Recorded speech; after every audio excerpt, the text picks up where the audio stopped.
جی دوستو، میں ہوں امجد ملک اور آپ دیکھ رہے ہیں جی میرا یوٹیوب چینل پنجاب دی شان مکھیچینا گوٹس۔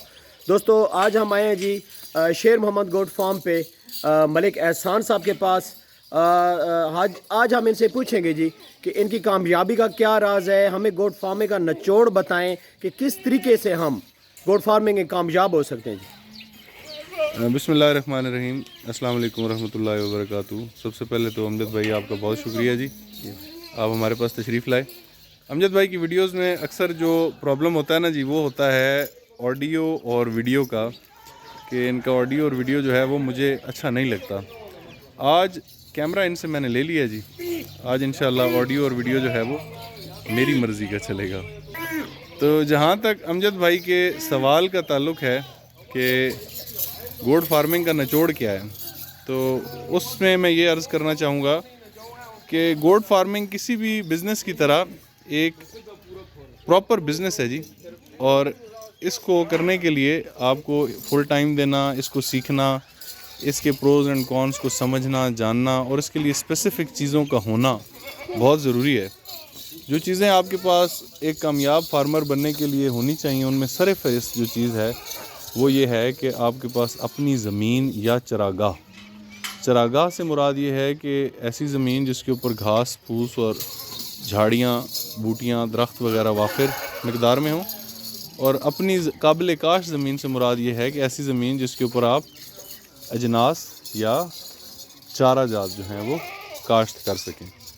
اگر یہ دو چیزیں آپ کے پاس ہیں تو آپ کے لیے گوٹ فارمر بننا، ایک کامیاب گوٹ فارمر بننا جو ہے وہ کمپیریٹیولی باقی لوگوں کی نسبت جو ہے وہ آسان ہو جائے گا۔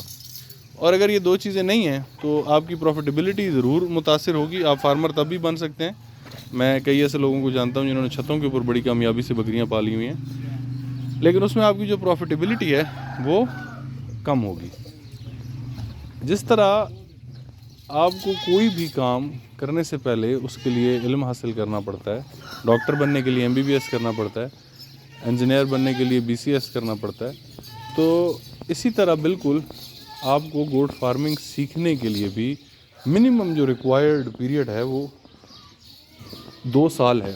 یعنی کہ 2 سال کے اندر آپ جانور کو، اس کی مخصوص خصوصیات کو، اس کے مختلف موسموں میں اور مختلف کنڈیشنز میں مختلف بیہیویئرز کو اتنا جان جاتے ہیں کہ پھر جو بندہ 2 سال گزار گیا اور کامیابی سے اس نے اچھے اینیمل سلیکٹ کر کے کام کیا تو انشاءاللہ وہ لائف ٹائم فارمر جو ہے جی وہ بن جاتا ہے، وہ سکسیسفل فارمر بن جاتا ہے۔ اب آپ نے جو سوال کیا کہ جی ہماری کامیابی کے پیچھے کیا راز ہے، تو سب سے پہلی بات تو یہ ہے کہ جو میرا گول ہے یا ٹارگٹ ہے، میں ہرگز یہ نہیں سمجھتا کہ میں نے اس کا 10% بھی اچیو کیا ہے۔ ہمارا یہ جو فارم ہے یہ اسپیسیفکلی گوٹ بریڈ امپرومنٹ کے اوپر کام کرنا ہے، یعنی یہ جو بریڈنگ سینٹر ہے اس کے اوپر یہ جو اینیملز آپ کو نظر آ رہے ہیں، ہم اس چیز کے اوپر کام کر رہے ہیں کہ ان سے بہتر اینیمل جو ہیں وہ اس فارم کے اوپر پیدا ہوں، اللہ تعالیٰ میں ایسے عطا فرمائے، ہم ایسے جانوروں کی بریڈنگ اس طرح سے کروائیں کہ ہم سٹیپ بائی سٹیپ امپرومنٹ لاتے جائیں۔ تو وہ میرے اللہ نے جس دن چاہا انشاءاللہ اور وہ کام کرنے میں ہم کامیاب ہو گئے، اس دن میں ضرور کہوں گا کہ جی ہم ایک کامیاب گوٹ فارمر ہیں جی۔ اس سے پہلے میرے خیال میں ابھی کامیابی سے ہم دور ہیں۔ ملک صاحب، میں نے آپ کو فارمر اس لیے کہا ہے کہ الحمدللہ میں پاکستان کے جو نامور گوٹ فارمر ہیں ان کا وزٹ کیا ہے، بہاول نگر اور ایون کہ پاکستان کے کافی علاقے ہیں، اپنے جتنے بھی علاقے ہیں ان کا وزٹ کیا ہے۔ آپ کو اس لیے گوٹ فارمر کامیاب کا ہے کہ آپ کے پاس بہت اچھے اینیمل ہیں اور صحت مند ہیں۔ میں نے کبھی نہیں سنا ہے کہ جی کہ آپ کے کڈز میں سے کوئی بچے مار گئے ہیں جی، یا کوئی جانور مطلب بیمار ہو۔ جب میں آیا ہوں، میں الحمدللہ ہر مہینے لاہور سے تلنگانگ وزٹ کرتا ہوں اور آپ کے فارم کا وزٹ کرتا ہوں اسپیشلی، اور الحمدللہ بہتر سے بہتر میں یہاں پہ کوالٹی دیکھ رہا ہوں جی، A+ کوالٹی ہے۔ اس لیے میں کہہ رہا ہوں جی کہ آپ کامیاب گوٹ فارمر ہیں۔ میں دعا کرتا ہوں جی اللہ تعالیٰ آپ کو بہترین سے بہترین جانور آپ کے فارم پہ آئیں اور آپ کامیاب بنیں۔ تو میں اس لیے پوچھ رہا ہوں کہ جو نئے شوقین ہیں انہیں کوئی ضروری ٹپس دیں جی، تاکہ ان کا نقصان نہ ہو اور وہ بہتر سے بہتر جانور کا شو کر سکیں۔ جزاک اللہ جی، آپ کی دعاؤں کا اور محبت کا بہت شکریہ۔ آپ نے جو سوال پوچھا ہے، اس سوال کے اوپر ایک جواب میں نا ایک کتاب لکھی جا سکتی ہے۔ کتاب سے میری مراد یہ ہے کہ میں خود ایک نیا شوقین ہوں جی، اور میں نے 12 اکتوبر 2019 کو زندگی میں پہلی دفعہ بکری خریدی جی، اور وہ اکیلی نہیں تھی۔ پہلی دفعہ میں 84 جانور جو ہے جی وہ لے کر اسی فارم کے اوپر آیا تھا جہاں پہ بھی آپ میرے ساتھ چل رہے ہیں اور ہم یہ انٹرویو کر رہے ہیں۔ تو جہاں پرچیزنگ کی اور سلیکشن آف اینیمل کی بات آتی ہے، اس میں بارہا ذکر کرتا رہتا ہوں کہ اینیمل جو ہے وہ ہم نے اپنی ریکوائرڈ جو ٹارگٹ اور آبجیکٹیو ہے اس کے مطابق پروکیور کرنا ہے، خریدنا ہے۔ میں اکثر کہا کرتا ہوں کہ اگر آپ کے پاس چراگاہ ہے، کھلی جگہ ہے، اور آپ فل ٹائم یہ کام کرنا چاہتے ہیں تو بہت بہترین طریقہ ہے۔ ہمارے پاس پاکستان میں جتنی بھی بڑی بکری ہیں اس میں آپ بیتل پہ چلے جائیں، راجن پوری، امرتسری یا مکھی چینی، تو آپ جس بھی منڈی میں جائیں گے اس کا 95% جو جانور اس بریڈ کا، اسپیسیفک بریڈ کا وہاں پہ آتا ہے، وہ 30 سے 50 ہزار روپے قیمت کے درمیان ہوتا ہے، یعنی کہ وہ سی کیٹیگری کا اینیمل، اس کو ہم سی کیٹیگری میں ڈالتے ہیں۔ وہ سب سے زیادہ کیوں ہے؟ وہ سب سے زیادہ اس لیے ہے کہ وہ پاکستان میں سب سے زیادہ بریڈ کر رہا ہے، سب سے زیادہ پینیٹریٹ کر رہا ہے۔ جو بی اور اے کیٹیگری کے اینیملز ہیں، جو اچھے اینیملز ہیں، وہ تو بہت کم ہیں۔ اب وہ سی کیٹیگری کے اینیمل ایک انتہائی کامیاب فارمنگ کا ماڈل ہے، جو لوگ 30 سے 50 ہزار روپے کی بکری رکھ رہے ہیں، لیکن اس کے لیے جو بہت ضروری ہے وہ یہ ہے، جیسے بھی آپ یہ میرا گاؤں ہے، یہ اگر آپ کلیئرلی دیکھ سکیں تو جی، یہاں پہ جتنے بھی گھر ہیں، کسی بھی گھر میں 20 سے کم بکریاں نہیں ہیں، اور کوئی ایک بندہ، 200 گھر ہیں اس گاؤں میں، کوئی ایک بندہ بھی ایسا نہیں ہے جو بکری کے اوپر 1 روپیہ بھی خرچہ کرتا ہو۔ وہ چرائی بھی سارے وہ کیا کرتے ہیں کہ آپ نے صبح اپنی بکریاں نکالی، ایک بندہ بھیج دیا ساتھ، وہ شام تک ان کو کھلی جگہوں پہ گھمائے پھرائے گا۔ اب وہ بریڈ ایسے ڈیولپ ہو گئی ہوئی ہے کہ کچھ مخصوص مہینوں میں سبزے کی بہتات ہوتی ہے تو ان مہینوں میں وہ اور اچھا پرفارم کرتی ہے، اور کچھ مہینوں میں بالکل سبزہ نہیں ہوتا تو ان مہینوں میں وہ سروائیو کر لیتی ہے، کمزور ہو جاتی ہے لیکن سروائیو کر لیتی ہے۔ اب اس کے اوپر جو کاسٹ آف پروڈکشن ہے وہ ایک بندے کے آورز ہیں جی، مطلب آورلی جو بندہ اس کے اوپر جا کے 6 سے 8 گھنٹے ان کو چرائی کراتا ہے، اس کے علاوہ کاسٹ آف پروڈکشن کوئی نہیں ہے۔ اب آپ کے پاس جو بھی بچہ آئے گا، چونکہ وہ جیسے وہ پنجابی میں کہتے ہیں نا کہ جوئی کا پھل ہے، اس علاقے کی بریڈ ہے، تو وہ obviously سروائیول ریٹ ان بچوں کا بہت زیادہ ہوگا as compare to any other bread. یہ نقطہ سمجھنے کی بہت شدت سے ضرورت ہے کہ اگر آپ نے فارمنگ کرنی ہے اور چرائی پہ کرنی ہے تو آپ نے اپنے علاقے کی بکری خرید کے اس کے اوپر فارمنگ کرنی ہے، ٹھیک ہے جی۔ آپ نے باہر سے بکری لا کے آپ اس کو چرائی پہ بھی نہیں پال سکتے، کیونکہ جینیٹیکلی جانور ویک ہوتا ہے۔ جینیٹیکلی آپ جو 30 سے 50 ہزار روپے والا جانور لاتے ہیں وہ دودھ اور گوشت کے حساب سے کمزور ہوتا ہے۔ وہ بہاول نگر سے مکھی چینی 30 ہزار روپے والی یہاں آ کے وہ کام نہیں کرے گی جو وہ بہاول نگر میں کرے گی، کیونکہ وہاں کی وہ بریڈ ہے۔ ہماری دوگلی بکری جس طرح کی پروڈکشن ہمیں یہاں دے گی وہ بہاول نگر میں جا کے نہیں دے گی، یہ بات سمجھنے کی ضرورت ہے۔ تو اگر آپ نے چرائی کے اوپر بکریاں پالنی ہیں تو آئیڈیلی آپ 30 سے 50 ہزار روپے والا اینیمل خریدیں اور اس کو جو ہے آپ 1 روپیہ خرچ کیے بغیر پالیں۔ لیکن اگر آپ بریڈ کو پسند کرتے ہیں، اسپیسیفک بریڈ کے اوپر کام کرنا ہے، پھر یہ 30 سے 50 ہزار والی بکری آپ کے سرمائے کے لیے زہر ہے، یہ اس کو فنا کر دے گی۔ اس کے لیے آپ کو پھر بکری بہتر رکھنی پڑتی ہے جو آپ کے موسم کو، چینجز کو برداشت کرے، اور اس کے اوپر اگر آپ اپنے گھر سے خرچہ کر کے اس کو پالیں گے بھی صحیح تو اس کے اگینسٹ آپ کو پروفٹ دے، بجائے اس کے کہ میں اکثر کہا کرتا ہوں کہ جی آپ کی بکری جتنے کی بکری ہے اتنے کا اس کا ایک سوا ہوتا ہے، یعنی کہ بکری کی قیمت اس کے ایک سوے میں ہوتی ہے۔ 30 ہزار والی بکری 30 ہزار والا بچہ دیتی ہے، 50 ہزار والی 50 ہزار والا، لاکھ والی لاکھ والا، اور 5 لاکھ والی 5 لاکھ والا۔ تو اخراجات کے حساب سے جو فری چرائی کے اوپر پلنے والی بکری ہیں ان کا حساب کتاب اور ہے، جو آپ نے اپنے گھر کے اندر اسٹال فیڈنگ یا اپنے فارم کے اندر رکھنی ہے ان کے اخراجات اور ہیں، ان کا طریقہ کار بھی اور ہے۔ تو یہ بات سمجھ لیجئے کہ اگر آپ نے فری آف کاسٹ فارمنگ کرنی صرف ایک لیبر کے اوپر، تو آپ اپنے علاقے کی جو بھی بکری ہے وہ بلا جھجک رکھیے جی، اس کو چرائی پہ پالیں۔ گھر میں رکھنی ہے تو اچھی بکری رکھیے، اچھی بکری نہیں رکھیں گے اس کے اوپر مطلب وہ 30-35 ہزار والی پہ خرچہ زیادہ کریں گے تو بچہ تو اس نے 30-35 ہزار والا ہی دینا، چاہے آپ اس کو باہر سے کھلا کھلائیں یا گھر میں کھلائیں، اس صورت میں آپ اپنا نقصان کریں۔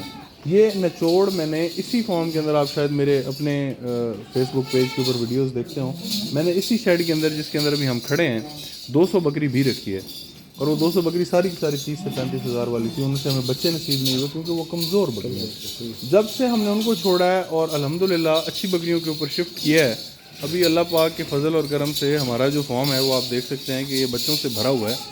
ان میں سے ہم نے بہت سارے بچے سیل بھی کیے ہیں، اس کے باوجود اللہ تعالیٰ کا یہ فضل اور کرم ہے کہ یہ ہمارے لیٹسٹ بچے ہیں جی، یہ جو بالکل سامنے وہ اس چھوٹے پنجرے کے اندر، اور یہ جو ہیں ہمارے بڑے بچے ہیں جو 2 سے 4.5 ماہ کی عمر کے درمیان۔ ٹھیک ہے جی۔ دوسری بات جو نئے فارمر کے لیے بہت امپورٹنٹ ہے وہ چارہ جات کی انفارمیشن ہے کہ کون سے موسم میں کون سا چارہ ہوتا ہے اور کون سا چارہ بکری کے لیے ہے، کون سا چارہ بکری کے لیے نہیں ہے۔ اکثر اوقات حضرات مجھ سے سوال پوچھتے ہیں کہ جی میں وہ مکئی کا چارہ خرید کر بکریوں کو ڈال رہا ہوں، یا میں جوار باجرہ بکریوں کو ڈال رہا ہوں۔ جی جوار باجرہ مکئی بکریوں کا چارہ نہیں ہے، بکریوں کا چارہ لوسن، جنتر اور جو ہے جی، سبز پٹھا جو کا ہوتا ہے۔ اس کے علاوہ جتنی چیزیں بکریوں کو ڈالیں گے وہ ان کے لیے فائدہ مند کم اور نقصان دہ زیادہ ہیں۔ پھر ونڈے کی ترتیب کیا ہے، آپ نے اپنے جانور کو کیسے بنانا ہے، اس سے کیسے پروڈکشن لینی ہے، یہ بہت ڈیٹیل میں چلے جائیں گے، لیکن کہنے کا مقصد یہ ہے کہ جب آپ یہ کہتے ہیں نا جی کہ بکری فارمنگ پروفیٹیبل کیسے ہو، تو اس کی ڈفرینٹ ٹیکنیکس ہیں، ڈفرینٹ طریقہ کار ہیں۔ اگر آپ ان کو فالو کریں گے تو پھر تو انشاءاللہ آپ اس میں ضرور کامیاب ہوں گے، لیکن اگر آپ with lack of information and a lot of investment اس کے اندر چھلانگ ماریں گے تو پھر بہت کم بندے ایسے ہوتے ہیں جو میرے جیسے جو برداشت کر جاتے ہیں نقصان اور پھر بھی لگے رہتے ہیں۔ اکثر حضرات جو ہیں وہ اپنے فارم جو ہیں وہ بند کر دیتے ہیں۔ کہ کس لیول سے کم از کم بکری کا سٹارٹ لینا چاہیے جو اچھی کوالٹی کا شو کرنا چاہتے ہیں؟ ڈائریکٹلی اے کوالٹی یا اے پلس پہ جائیں یا؟ جی بہت اچھا سوال ہے آپ کا۔ میں کبھی بھی نہیں انکریج کرتا کہ ایک نیا بندہ جو ہے وہ اے پلس یا اے کیٹیگری کی بکری رکھے۔ اس کی وجہ یہ ہے کہ اے کیٹیگری جو ہے وہ 3 لاکھ روپے سے سٹارٹ ہوتی ہے، اور اس کے 3 لاکھ روپے کا ہونے کی وجہ یہ ہے کہ بکریاں کم ہیں اور خریدنے والے زیادہ ہیں۔ سپلائی اور ڈیمانڈ میں اتنا بڑا فرق ہے جس کی وجہ سے اس بکری کی قیمت جو ہے وہ بہت زیادہ ان ریئلسٹک قیمت ہے۔ ٹھیک ہے جی۔ تو اگر نیا فارمر اس کو خرید لے گا، پیسے کے زور پہ وہ بکریاں لے آئے گا اور اس بکریوں سے اس طرح سے بریڈ نہیں لے سکے گا، تو یہ گوٹ فارمنگ کا ایز اے پروفیشن جو ہے نا جی وہ نقصان ہے۔ آپ ہمیشہ اگر آپ اچھے فارمر بننا چاہتے ہیں تو سٹارٹ میں جو آپ کی بکری ہے وہ آپ بی کیٹیگری کے اینیمل سے سٹارٹ کریں۔ ٹھیک ہے، بی کیٹیگری کے اینیمل جو ہے وہ آپ رکھیں، ٹھیک ہے جی۔ اور اس کے بعد جب آپ ان سے ایک سوا لے لیں اور بچے آپ کے اڈلٹ ہو جائیں، بکری کا بچہ 8 مہینے کا اڈلٹ ہوتا ہے جی، جب وہ بچے اڈلٹ ہو جائیں تب آپ بھلے بسم اللہ کر کے اے پلس کیٹیگری رکھ لیں، انشاءاللہ آپ اس کو رکھ سکیں گے۔ ملک صاحب بریڈر جو ہے اگر ایک کوالٹی کی بکری آپ کہہ رہے جی رکھ لیں تو بریڈر پہ کمپرومائز میرا خیال ہے نہیں ہونا چاہیے؟ نہیں جی، بریڈر پہ کسی بھی صورت، اچھا یہ ایک بڑا غلط فارمولہ ہے جو مارکیٹ میں بڑا زبردست قسم سے مارکیٹ ہوا ہے کہ آپ وہ سی کیٹیگری کی بکریاں رکھ لیں اور ان پہ ایک پلس کیٹیگری کا بکرا رکھ لیں تو آپ کے گھر نسل بن جائے گی۔ نسل بنانے کے لیے آپ کا بکرا اور بکری دونوں کا نسلی ہونا ضروری ہے۔ آپ کبھی بھی دوگلی بکری پہ نسلی بکرا چھوڑ کر جو ہے جی وہ کبھی بھی آپ بریڈ نہیں بنا سکتے۔ بچے لے لیں گے، ہو سکتا ہے بچے ماؤں سے اچھے آ جائیں، لیکن جو بریڈ بنانے والا سفر ہے نا جی وہ آپ نہیں کر سکیں گے جی۔ اچھا، اس کے بعد جی بھائی بریڈر پہ کوئی کمپرومائز نہیں؟ نہیں، بریڈر پہ کوئی کمپرومائز نہیں، بریڈر بالکل بھی نہیں۔ آپ جتنا اچھا خرید سکتے ہیں جی اتنا اچھا نہیں، خریدیں۔ جتنی جیسی بکریاں رکھیں ویسا بریڈر رکھیں، میں یہ کہتا ہوں۔ دیکھیں نا، اگر آپ نے لاکھ روپے والی بکری رکھی ہوئی ہے نا تو اس کے حساب کا بریڈر رکھیں۔ اس کے اوپر اگر آپ 5 لاکھ والا بریڈر چھوڑ بھی دیں گے تو وہ آپ کا سفر بہت لمبا ہے اگر آپ نے اس میں سے 5 لاکھ والی بکری۔ اب یہ نہیں کہ آپ نے 30,000 روپے والی 20 بکریاں رکھ لیں اور اس کے اوپر 5 لاکھ روپے کا لے کے بریڈر چھوڑ دیا، وہ بریڈر بیچارہ کچھ بھی نہیں کر سکتا۔ اس کی میں بڑے ایک آسان سی مثال دیتا ہوں۔ اگر آپ کسی زمین سے پیداوار لینا چاہتے ہیں تو 3 چیزیں ہیں جن سے آپ کو پیداوار ملتی ہے۔ ایک زمین کی تیاری، دوسرا زمین کی کوالٹی، اور تیسرا بیج کی کوالٹی۔